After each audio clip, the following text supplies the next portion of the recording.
Clases virtuales de física. Muy buenas. En esta presentación veremos lo siguiente. Primero, el tema de fuerzas conservativas y no conservativas. Luego, la ley de la conservación de la energía mecánica. Posteriormente, un caso de la conservación de sistemas de polea. Y por último, la conservación de la energía con pérdidas. Vamos a proceder entonces con el primer tema de las fuerzas conservativas y no conservativas. Y aquí tenemos esta parte. Veamos un dibujo. Tenemos un dibujo donde hay un punto A, un punto B y hay tres trayectorias, tres caminos que sugieren tres formas de llegar desde A hasta B. Entonces veamos lo que nos dice. Dice, las fuerzas conservativas realizan trabajo independientemente de la trayectoria que se sigue. Entonces tenemos este tipo de fuerzas, es como una clasificación. Las fuerzas las podemos clasificar en fuerzas conservativas y no conservativas. Y en este caso, las que llaman conservativas, lo que quiere decir es que no importa el camino que se siga, siempre se hace el mismo trabajo. De acuerdo a lo anterior, en la figura, para ir del punto A al B, se hace el mismo trabajo siguiendo cualquier camino, ¿verdad? ¿Y cómo será eso? Vamos a ver, aquí tenemos ejemplos de estas fuerzas. La más famosa sería la fuerza de la gravedad, ¿verdad? Que es un gran ejemplo de las fuerzas conservativas, el mayor exponente de este tipo de fuerzas. Luego tenemos las fuerzas elásticas, ¿verdad? Que son las que vemos en un resorte también tienen este comportamiento. Nada más que se puede apreciar normalmente en forma lineal, en cambio la gravedad sí en un plano. Y las fuerzas eléctricas, que es un tema que no se toca en esta parte, sin embargo, también la podemos considerar como un tipo de fuerza conservativa. Veamos un ejemplo para entender mejor, por ejemplo, cómo es que la fuerza de la gravedad es una fuerza conservativa. Veamos aquí, considera las trayectorias para mover la bola de 6 newton de peso. Entonces, aquí tenemos una bola y la vamos a mover desde este punto de arriba de la mesa hasta el suelo. Y ahí se ven claramente las dos trayectorias, ¿verdad? La primera podría ser siguiendo primero en línea recta y después bajando, es decir, como que forma aquí 0.6 metros hacia adelante y 0.8 metros hacia abajo. Y la otra trayectoria podría ser yéndose en línea recta 1 metro, digamos, hasta llegar al suelo. Como ustedes tal vez podrán apreciar, esto es un triángulo rectángulo que forma una terna pitagórica. Normalmente se conoce esta es como la terna de 3, 4, 5, pero multiplicado por 2. Y digamos, entonces sería 0.6, 0.8 y 1. Digamos, si fuera por 1 sería 0.3, 0.4 y 0.5, pero multiplicado por 2 da 0.6, 0.8 y 1, ¿verdad? Entonces, esto es como un triángulo rectángulo ya con los tres valores que coinciden. Ahora vamos a hacer el cálculo de el trabajo que hace en las dos trayectorias. En el primer trabajo, imaginémonos que la bola se va a mover desde este punto en línea recta. Entonces, esta sección hace un trabajo. Necesitaríamos el peso. Y la formulita, ¿se acuerdan? El trabajo es fuerza por desplazamiento. En este caso, el desplazamiento y la fuerza forman 90 grados. Por lo tanto, el trabajo sería esta fuerza, 6 newton por el desplazamiento, que es 0.6 por el cos de 90. Sabemos que el cos de 90 es 0. Por lo tanto, el trabajo que hace en este primer desplazamiento es 0. Veamos con el segundo desplazamiento, ¿verdad? Entonces, igual, del mismo modo, tenemos la fuerza de la gravedad, aplicaría los 6 newton de peso hacia abajo. Esta vez sí coincide el desplazamiento, que es hacia abajo, y la fuerza. Por lo tanto, cuando hagamos el cálculo del trabajo sería los 6 newton de pesos por los 0.8 de distancia o desplazamiento que recorre hacia abajo por el cos de 0, que recuerden que es el ángulo entre la fuerza y el desplazamiento, y eso nos da 4,8 joules. Ese sería entonces el trabajo del primer desplazamiento, que se compone de trabajo 1, W1 y trabajo 2, W2. Se tendrían que sumar, que serían 0 más 4,8, ¿verdad? Ese sería el primer desplazamiento. Ahora procederemos a hacer el cálculo del segundo desplazamiento, que sería en este caso la hipotenusa. El primero fueron la suma de los dos catetos y el segundo desplazamiento es la hipotenusa. La fuerza del peso va hacia abajo. Aquí podemos ver, aquí habíamos escrito un ángulo que se forma, digamos, como son opuestos por el vértice, también vemos que se forma acá. Este ángulo podríamos calcularlo para aplicar siempre la misma fórmula, que sería el desplazamiento por la fuerza por el coseno del ángulo que hay entre los dos vectores, que sería este. Este ángulo, como ustedes pueden ver, corresponde a el cateto opuesto entre la hipotenusa, es decir, disculpen, lo más sencillo sería, bueno, se puede hacer así, pero como utilizamos cos, recuerden que cos es cateto adyacente entre la hipotenusa, entonces vamos a aplicarlo con 0.8 entre 1, ¿verdad? El 0.8 es el cateto adyacente y 1 es la hipotenusa. Entonces aquí podemos calcularlo así. Cos de zeta es 0.8 entre 1, el cateto adyacente entre la hipotenusa. No hace falta calcular el ángulo porque estamos utilizando de una vez la función cos. Entonces podemos de una vez utilizar, ya sabemos que cos en realidad al final corresponde a 0.8. Entonces, al hacer el cálculo, en este caso sería el trabajo 3, sería los 6 newton de fuerzas por el desplazamiento que es 1 por el cos de zeta, que podemos sustituirlo por 0.8. Al hacer esta operación vamos a obtener el mismo resultado, 4.8. Y vea que coincide con lo que habíamos dicho, que esta fuerza es conservativa. ¿Cuál fuerza? La del peso, digamos, o la gravedad. Entonces lo que concluimos es que en la trayectoria de los catetos, que sería trabajo 1 más trabajo 2, el resultado fue 4,8, que es el primer trayecto. Y en la trayectoria de la hipotenusa, que era trabajo 3, también resultó 4,8. Y entonces esa es una característica de que la fuerza de la gravedad, que fue aquí en este caso los 6 newton, es una fuerza conservativa. Entonces el trabajo de la fuerza de la gravedad es igual para cualquiera de las dos trayectorias. En este ejemplo solo se hicieron dos trayectorias, pero igual se pueden hacer cualquier cantidad de trayectorias y siempre tiene que dar el mismo resultado, 4,8 joules. Muy bien. Veamos ahora el otro tipo de fuerzas, se llama las no conservativas o disipativas.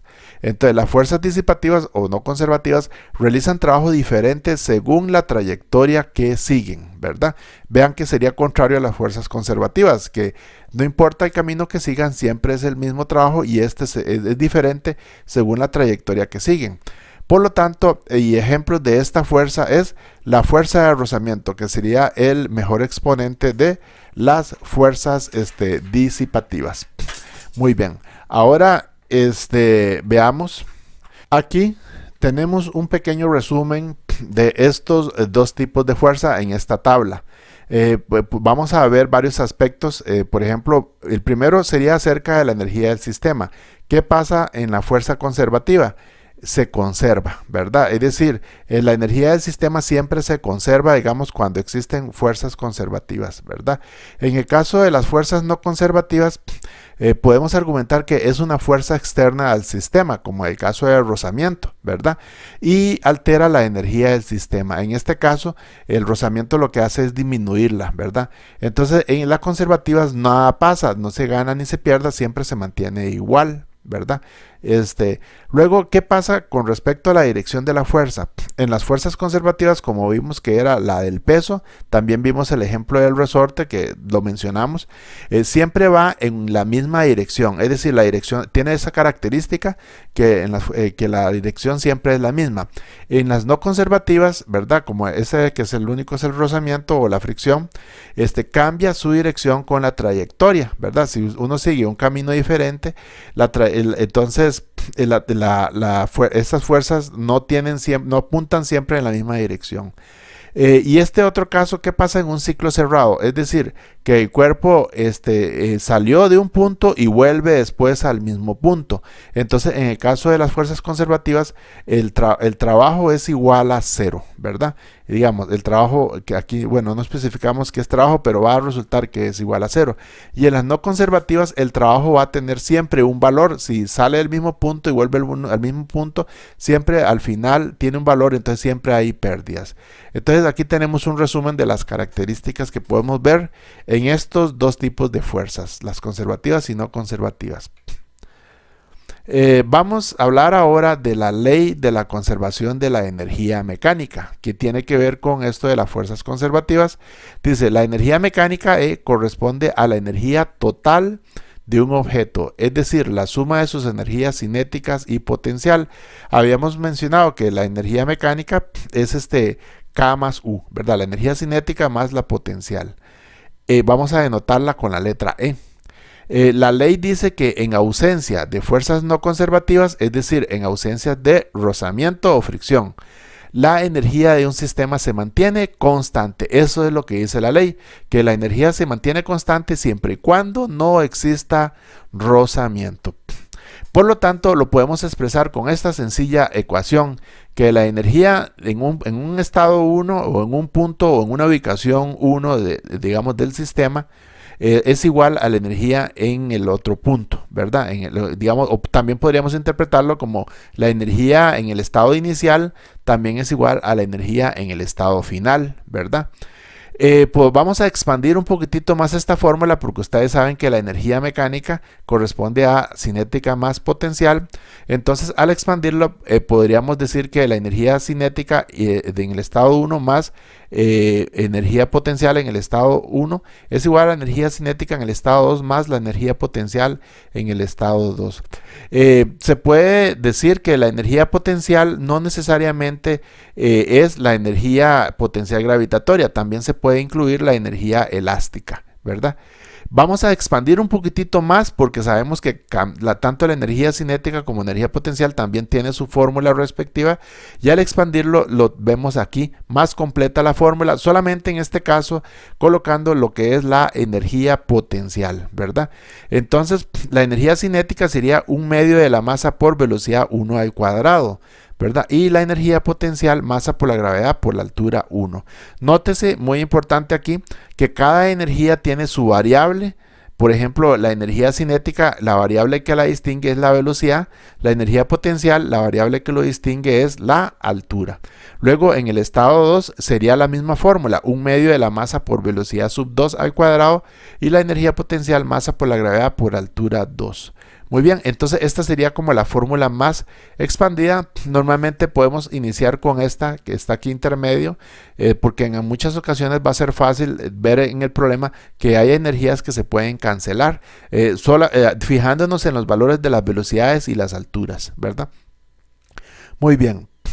Vamos a ver aquí, ilustrar este caso. Por ejemplo, digamos que aquí tenemos un gato, ¿verdad? Que se suelta del reposo.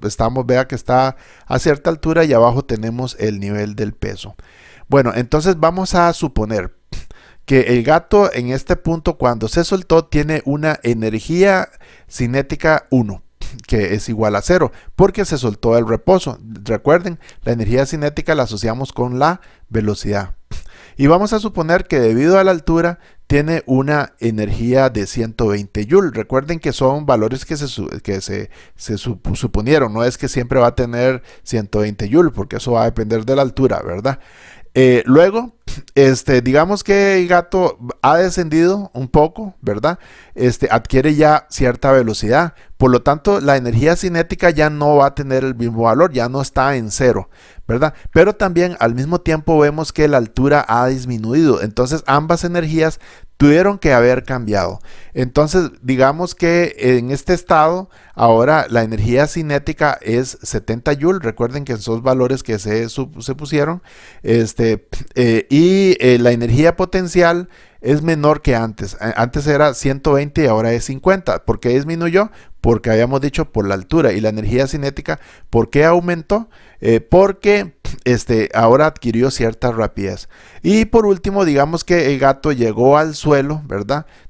Y pasa lo mismo. Vamos a ver, ahora adquiere el estado 3, la energía cinética se volvió 120 Joule y la energía potencial se volvió 0. ¿Por qué 0? Porque estamos en el suelo, ¿verdad?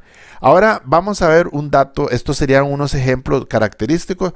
Algo muy importante que vamos a ver es lo siguiente: si nosotros sumamos en el estado 1 tanto la energía cinética como la potencial, vamos a encontrar que suman ambos 120 Joule. Ese es el caso de 0 más 120. En el estado 2, aunque eran valores supuestos, pero sí tiene que cerrar con lo mismo. La energía cinética en el estado 2 más energía potencial tiene que dar también igual a 120 Joule, que es el caso de 70 más 50, que da 70 Joule. Y en el estado 3, también la energía cinética más la energía potencial tiene que resultar 120 Joule. Vean que la energía potencial es porque está en el suelo y la energía cinética es porque ya tiene la velocidad mayor. Entonces vean que lo que sucede es que una energía se transforma en otra, ¿verdad? Al final comenzamos con una energía cinética 0 y al final terminó toda la energía cinética toda la energía potencial de gato que tenía en el estado 1 se transformó en cinética cuando llegó a el suelo, ¿verdad? Entonces al final decimos que la energía total, que es la energía mecánica, se conserva. Recordemos que eso solamente se cumple en ausencia de fricción o rozamiento, que podríamos aquí en este caso estaríamos despreciando el rozamiento del aire, ¿verdad? Es decir, en ausencia de fuerzas no conservativas o fuerzas disipativas. Muy bien, ahora vamos a ver la conservación en sistemas de poleas. Aquí tenemos un dibujo en donde tenemos como un carrito que le hemos colocado uno y que está conectado mediante una cuerda a una masa colgante, ¿verdad? Y ese es un sistema de poleas. Vemos que aquí tenemos el carrito en estado inicial, ¿verdad? Luego lo tenemos en el estado final donde la masa descendió y el carrito, por supuesto, avanzó, digamos, sobre la mesa. Muy bien. El carrito, la idea es que las ruedas significan de que no existe rozamiento, ¿verdad? Para que se cumpla lo de la conservación de la ley de la energía mecánica. Entonces vamos a formularlo así: como ahora son dos objetos, entonces a cada uno se le debe deducir, digamos, la energía cinética y también la energía potencial. Entonces veamos que en la formulación hemos colocado tanto para el 1 y el 2 la energía cinética y le hemos colocado que son iniciales. Es decir, el carrito tiene en el estado inicial una energía cinética. Vamos a ver porque hay valores que se cancelan porque en realidad, como dijimos, que estaba en reposo, esto seguro no se va a cumplir. Luego las energías potenciales de los dos objetos iniciales, y también van a ser igual a la energía cinética más las potenciales finales y finales de los dos objetos, ¿verdad? Ahora, paso siguiente sería ver qué podemos eliminar de aquí. Si el estado fuera reposo, se cancelarían, pero aquí en esta explicación no se nos dice si ellos ya tenían cierta velocidad, entonces no vamos a cancelarlo. Eso sería ya a la hora de ver el problema. Pero lo que sí podemos asegurar es lo siguiente: por ejemplo, que el carrito, cuando está aquí sobre la mesa, siempre tiene la misma energía potencial, tanto en el estado inicial como en el estado final, porque la energía potencial depende de la altura y la altura del carrito no cambió. Por lo tanto, la energía cinética de uno inicial, esta la podemos cancelar con el otro final, digamos, en el estado 2, porque tienen, digamos, el mismo valor, ¿verdad? Digamos, si usted pasa esto al otro lado, al final se terminan restando y se anulan. Y digamos, lo formularíamos así como un caso general para este caso. Y en este proceso siempre vamos a eliminar los valores que pensemos que se deben eliminar con base a algún criterio. Muy bien. Dice, entonces recordemos que esto se cumple en ausencia de rozamiento. Muy bien, tal vez sería bueno para verlo con un ejemplo ya en concreto. Entonces desarrollemos el ejemplo 1, que tenemos del mismo modo el carrito. Inicialmente tenemos una masa que está colgando y vemos que estamos del suelo a 0.4 metros. Leamos el enunciado. Dice, en la figura el sistema parte del reposo. Muy bien, quiere decir que las energías cinéticas de ambos al inicio es 0 porque parten del reposo. Si la masa del carrito es 4 kilogramos y la masa colgante es 3 kilogramos, ¿qué rapidez tienen las masas cuando la masa colgante toca el suelo, verdad? Es decir, cuando esta llegó al suelo y nos preguntan qué rapidez tienen las masas, ambas deberán tener, por supuesto, la misma rapidez porque están conectados. Entonces, vamos a proceder siempre a utilizar la fórmula que acabamos de ver y ahora el procedimiento consiste en ver qué cosas se deben cancelar. Por ejemplo, habíamos dicho que parte del reposo, lo que significa que ambos al inicio no tienen energía cinética, por lo tanto podemos cancelar las energías cinéticas de ambos. Otro caso similar, como habíamos dicho en el ejemplo anterior, el carrito siempre mantiene la misma altura, por lo tanto la energía potencial que tiene aquí, digamos que vamos a asignarle al carrito el U1, ¿verdad? También es igual al U1 final. El U1 inicial es igual al U1 final. Entonces, al hacer eso, como están a ambos lados de la ecuación, los podemos cancelar, ¿verdad? Y al final, vamos a ver, vean que sobrevive esto. Podemos interpretar esta fórmula ahora sí. Que toda la energía potencial al inicio solamente existe energía potencial de la masa colgante, ¿verdad? Perdón, se me olvidó. Esta masa colgante cuando llega al suelo no va a tener energía potencial, por lo tanto también se cancela aquí la energía potencial. Ahora sí, procedamos a la interpretación. Lo que nos queda lo podemos interpretar así, de que toda la energía potencial de la masa que está colgando, que sería U2, que fue lo único que quedó, va a ser igual a la energía cinética de los dos cuando se están moviendo, porque cuando esto toca el suelo, los dos quedan en movimiento. Entonces, al final, vamos a sustituir los valores, ¿verdad?, con lo que quedó. Entonces, sustituyendo, tenemos que la energía potencial de la masa colgante, ¿verdad?, que vemos que es 3 kilogramos, queda masa por gravedad por altura, 3 por 9,8 por la altura que nos dicen que es 0,4 metros.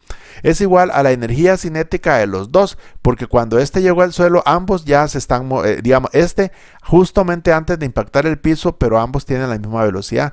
En el caso del carrito, que sería 1/2 de 4 por v al cuadrado, ¿verdad? Masa por 1/2 de masa por velocidad al cuadrado, y la masa colgante 1/2 de 3 por v al cuadrado, que es 1/2 de la masa por velocidad. Muy bien, aquí ahora todo es resolverlo porque solamente queda una incógnita. Para hacerlo más rápido, ustedes lo pueden después verificar. Pero al final, digamos que si lo resolvemos, la velocidad nos va a quedar 1,83 metros sobre segundos. Como podemos ver, aquí hemos resuelto ya un problema, digamos, de energía de un sistema.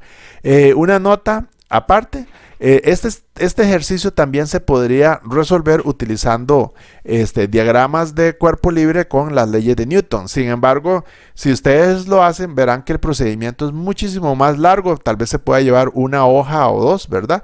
Porque vean que hay que calcularse los diagramas de cuerpo libre de cada uno y después y eso solamente nos daría las aceleraciones, y después de las aceleraciones tenemos que hacer un proceso de cinemática para encontrar la velocidad final.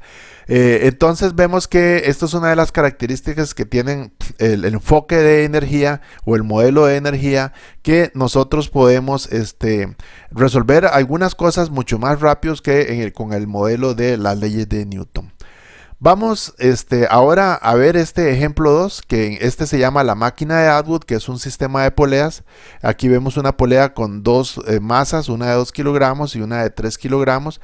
Vemos que la de 3 kilogramos está a cierta altura, a 120 centímetros o 1.2 metros, ¿verdad? Pasándolo a metros. La polea está fija arriba en un soporte. Esto se llama la máquina de Atwood. Nos dice el ejercicio: la máquina de Atwood de la figura parte del reposo. Si luego de que la masa de 3 kilogramos toca el suelo, la masa de 2 kilogramos continúa por inercia hacia arriba con su velocidad final, hasta qué altura llega la masa de 2 kilogramos. No sé si se entiende, pero la idea es lo siguiente, que esta masa que tenemos aquí toca el suelo y lo que desciende la masa de 3 kilogramos hacia abajo, ¿verdad? Es lo mismo que asciende la masa de 2 kilogramos hacia arriba, ¿verdad? Es decir, los mismos 120 centímetros.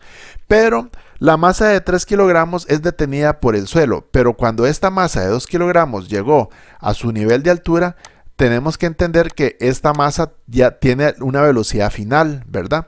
Esa velocidad va a ser por inercia que continúe y que se impulse hasta cierta altura en caída libre hasta que llegue al valor de máxima altura, y eso consiste este problema. Recordemos lo que hice, leámoslo de nuevo. La masa de 3 kilogramos toca el suelo y la masa de 2 kilogramos continúa por inercia hacia arriba con su velocidad final hasta que la altura, y la pregunta es hasta qué altura llega la masa de 2 kilogramos. Muy bien, vamos a resolver entonces este problema. Tendría dos etapas. La primera, cuando las velocidades de ambos, ¿verdad? Entonces lo resolvemos ahorita utilizando energía.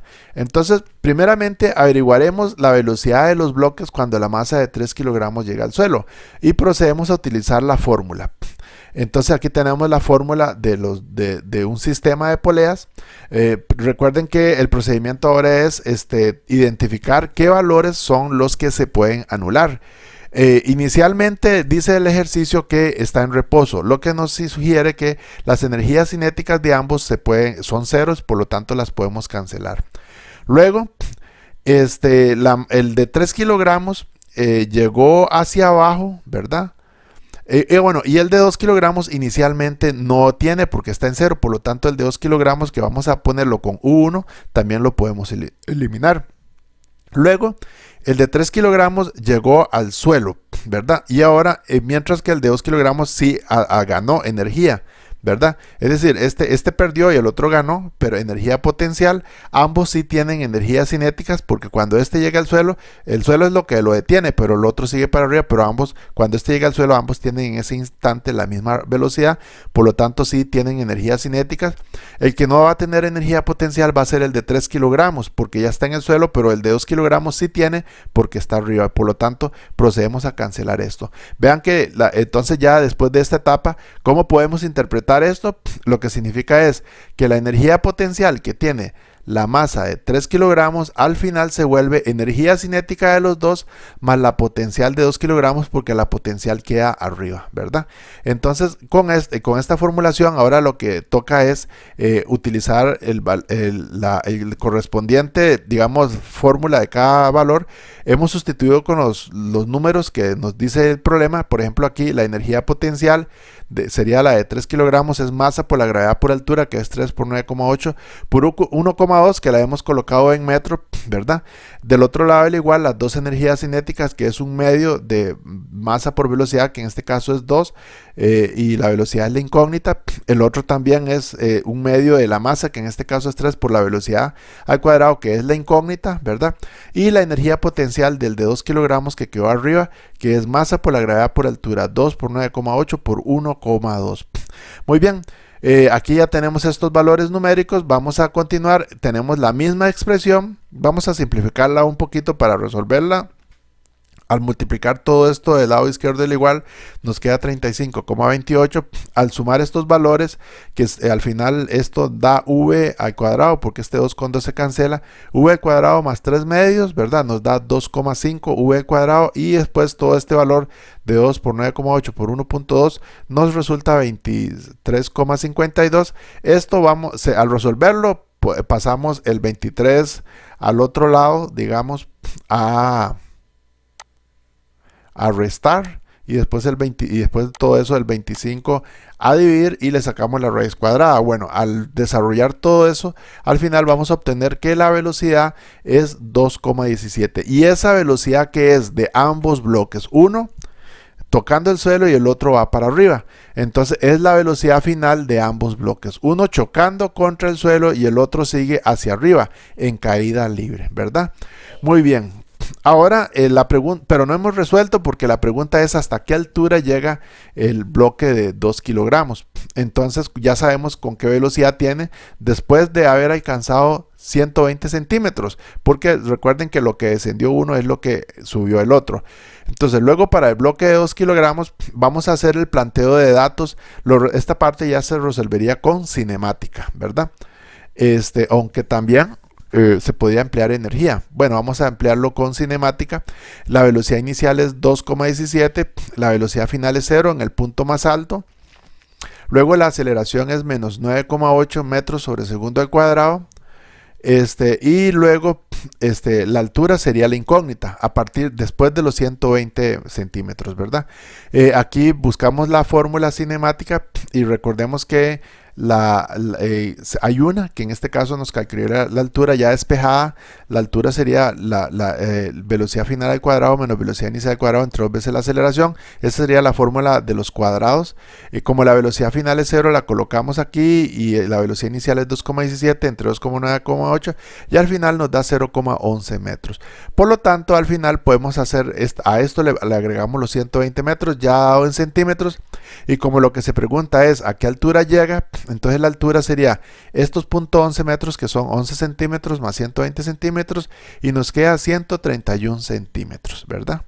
Muy bien, entonces aquí hemos resuelto un bonito problema, digamos, utilizando energía, y una parte en este caso lo resolvimos con cinemática, que también se puede haber resuelto también esta parte con energía también, pero no lo hicimos así. Ahora vamos a hablar de la conservación de la energía con pérdidas. Sería la última parte de esta presentación. Dice aquí, considera la energía mecánica ¿verdad? En los siguientes sistemas sin y con rozamiento. Entonces tenemos dos dibujos. En el primero es sin pérdidas y hemos colocado el carrito para representar de que no hay rozamiento, ¿verdad? Luego el otro tenemos con pérdidas, que es como una cajita que, digamos, debido al contacto con la superficie se pierde energía. Vamos a ver el caso, vamos a suponer valores. Digamos que el carrito inicialmente como finalmente tienen 100 joules. Como no hay pérdidas, lo que es de esperar lo que es de esperar es que la energía mecánica, recuerden que es inicial y final son iguales. Luego, ¿qué pasaría en el caso de la caja? Inicialmente vamos a tener los 100 joules, pero al final no vamos a tener los 100 joules. Vamos a tener menos. ¿Y por qué menos? Porque hubo pérdidas en el camino, ¿verdad? Las pérdidas fueron por la fricción o el rozamiento.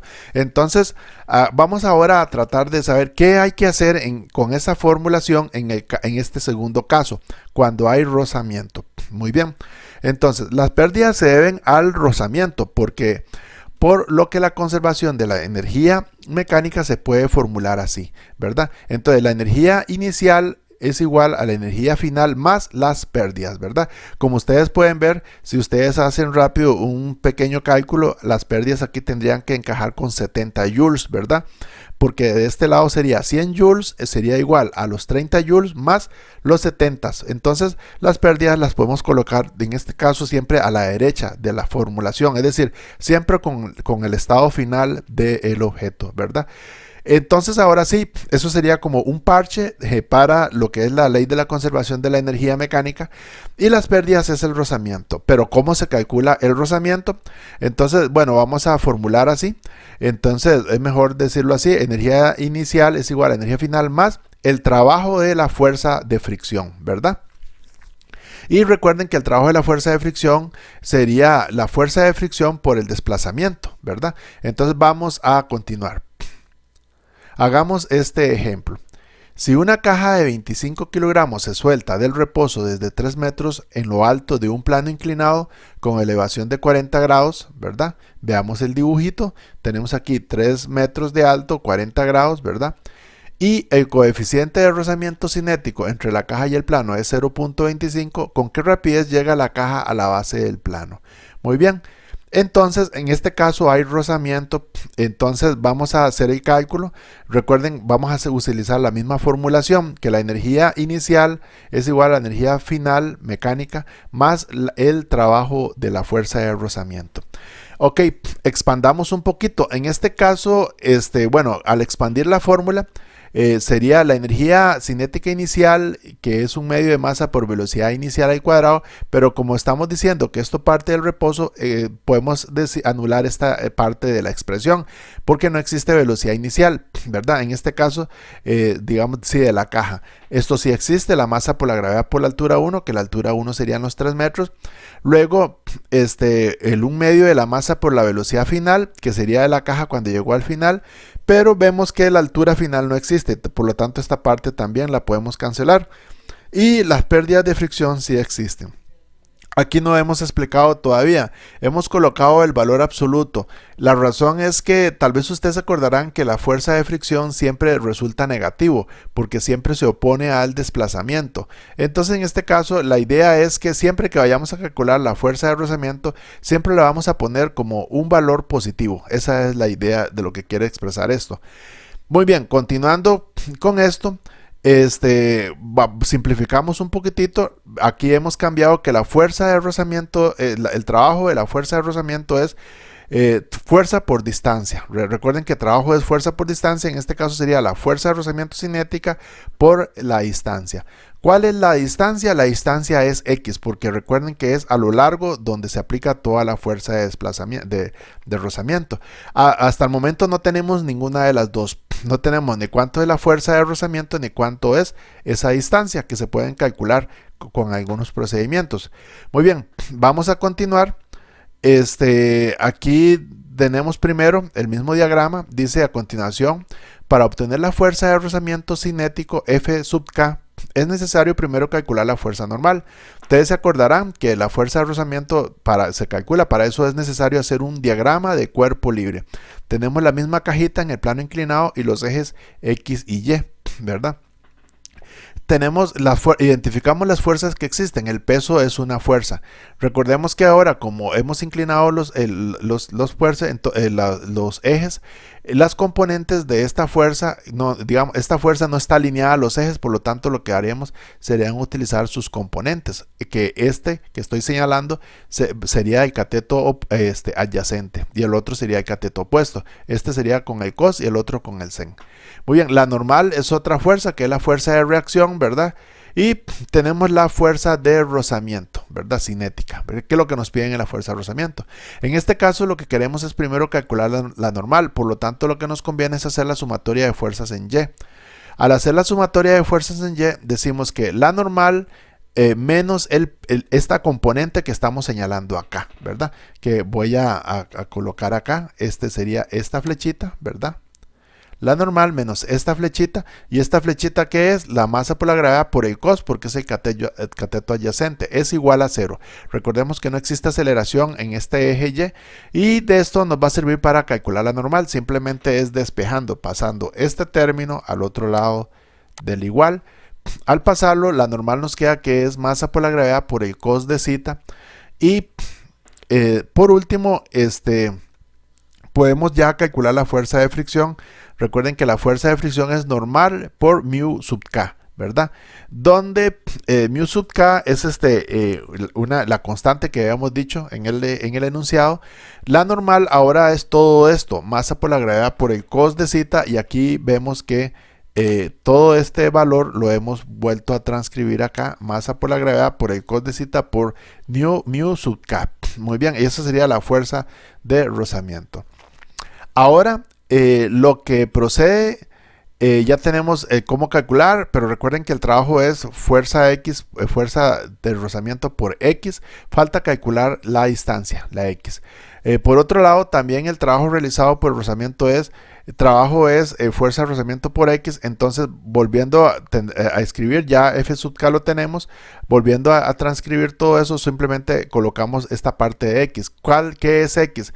Como ustedes pueden ver, X, como es la hipotenusa y este es el cateto opuesto, lo calculamos con la función sen. Entonces aquí lo hemos calculado. X corresponde a 3 entre el sen de zeta, ¿verdad? Y todo lo que habíamos calculado F sub K, aquí lo hemos vuelto a repetir, ¿verdad?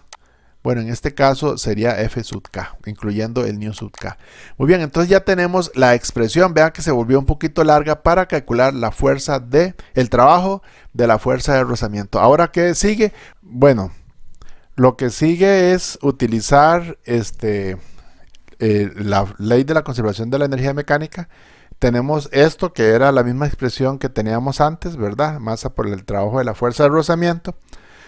Tenemos ahora sí, ya toda la expresión de la ley de la conservación de la energía mecánica, con rozamiento, por supuesto. Y este trabajo, recuerden que es todo esto, ¿verdad? Entonces lo vamos a colocar acá. Y entonces al final la formulación queda así.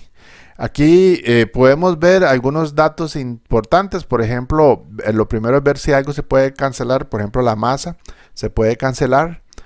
Y vamos a recordar los datos que nos indicaban el problema. La masa era 2,5 kilogramos, pero acabamos de anularla, entonces esto no va a hacer falta.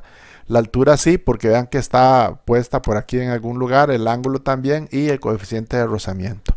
Entonces vamos a sustituir todos esos valores. Nos queda a este lado, a la izquierda de la igualdad, gravedad 9,8 por la altura 3, ¿verdad? 1/2 por la velocidad final, aquí hay que corregir, es final, ¿verdad? Al cuadrado, más gravedad por el cos de 40 por el coeficiente de rozamiento por el 3 entre el sen, que en este caso ya el 3 le habíamos incluido la altura entre el sen de 40. Muy bien, y lo que sigue es despejar velocidad final, que si lo despejamos, digamos, simplificamos y despejamos, que por efecto de espacio, al final nos queda esto, que la velocidad que se obtiene es 6,43 metros sobre segundos. Muy bien, esto ha sido todo en esta presentación. Muchas gracias.